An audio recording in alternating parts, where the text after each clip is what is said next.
Stories by Guy de Maupassant. Read by Roy Macready. The Hand. All were crowding around Monsieur Bermoutier, the judge, who was giving his opinion about the Saint-Cloud mystery. For a month this inexplicable crime had been the talk of Paris. Nobody could make head or tail of it. Monsieur Bermoutier, standing with his back to the fireplace, was talking, citing the evidence, discussing the various theories, but arriving at no conclusion. Some women had risen in order to get nearer to him, and were standing with their eyes fastened on the clean-shaven face of the judge, who was saying such weighty things. They were shaking and trembling, moved by fear and curiosity, and by the eager and insatiable desire for the horrible, which haunts the soul of every woman.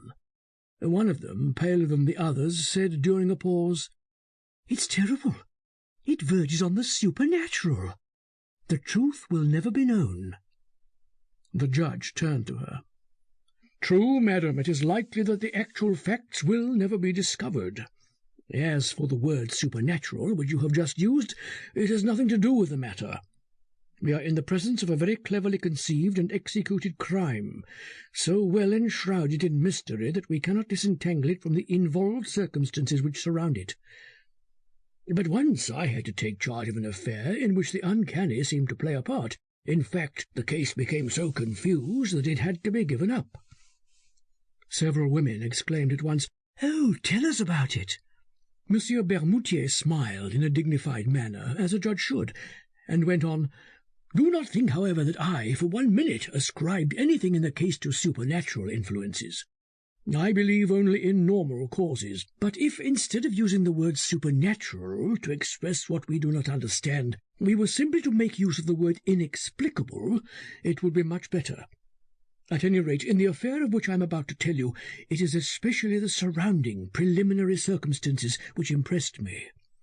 Here are the facts. I was at that time a judge at Ajaccio, a little white city on the edge of a bay which is surrounded by high mountains. The majority of the cases which came up before me concerned vendettas. There are some that are superb, dramatic, ferocious, heroic. We find there the most beautiful causes for revenge of which one could dream. Enmities hundreds of years old, quieted for a time but never extinguished. Abominable stratagems. Murders becoming massacres, and almost deeds of glory. For 2 years I had heard of nothing but the price of blood, of this terrible Corsican prejudice which compels revenge for insults meted out to the offending person and all his descendants and relatives. I had seen old men, children, cousins murdered. My head was full of these stories. One day I learned that an Englishman had just hired a little villa at the end of the bay for several years. He had brought with him a French servant whom he had engaged on the way at Marseille. Soon this peculiar person, living alone, only going out to hunt and fish, aroused a widespread interest. He never spoke to anyone, never went to town, and every morning he would practise for an hour or so with his revolver and rifle.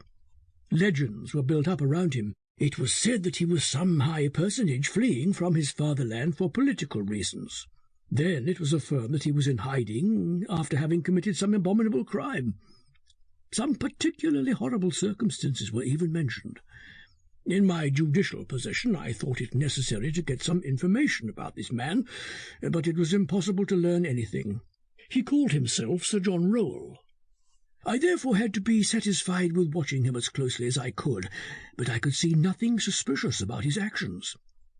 However, as rumours about him were growing and becoming more widespread, I decided to try to see this stranger myself, and I began to hunt regularly in the neighbourhood of his grounds. For a long time I watched without finding an opportunity. At last it came to me in the shape of a partridge, which I shot and killed right in front of the Englishman. My dog fetched it for me, but taking the bird I went at once to Sir John Rowell, and, begging his pardon, asked him to accept it.